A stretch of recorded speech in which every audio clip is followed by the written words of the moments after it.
अंधेरी रात, हवा में एक अजीब सन्नाटा और अचानक तलवार के टकराने की तेज आवाज। कोई चीख नहीं, कोई हिचक नहीं, सिर्फ एक वार और सब खत्म।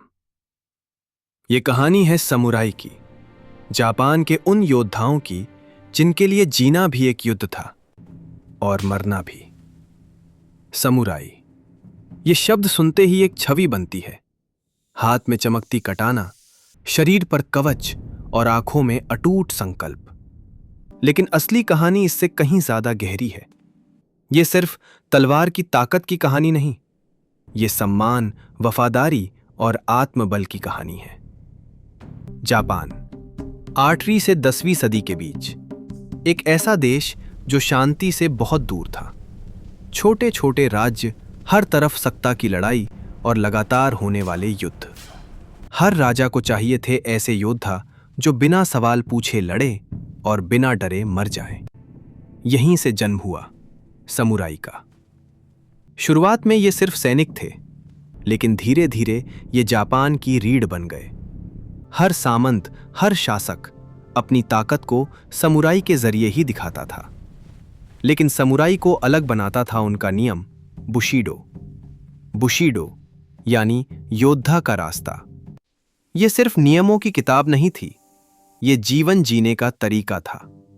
वफादारी इतनी गहरी कि मालिक के लिए जान देना भी छोटा लगता था। साहस इतना बड़ा कि मौत का डर खत्म हो जाता था। और सम्मान इतना ऊंचा कि हार से बड़ी कोई शर्म नहीं होती थी।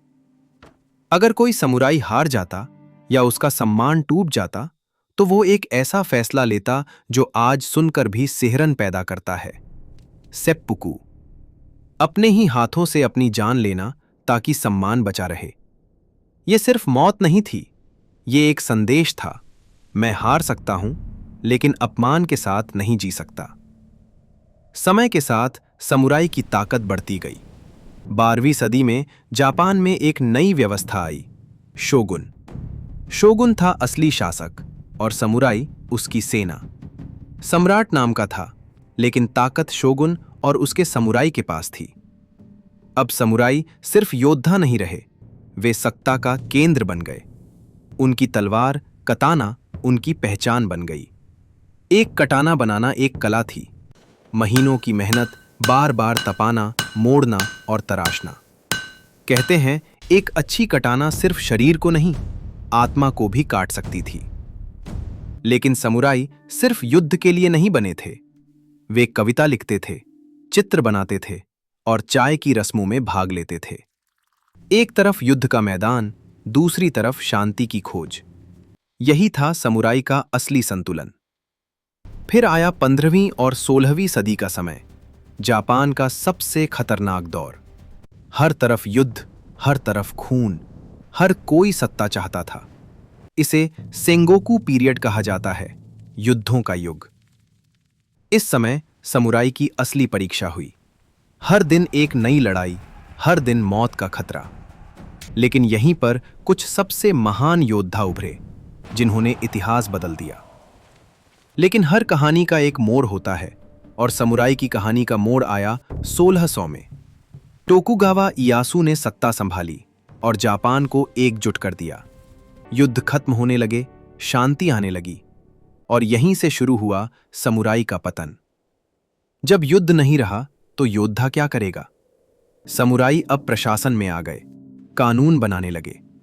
लेकिन उनकी असली पहचान, उनकी तलवार, धीरे धीरे बेकार होने लगी।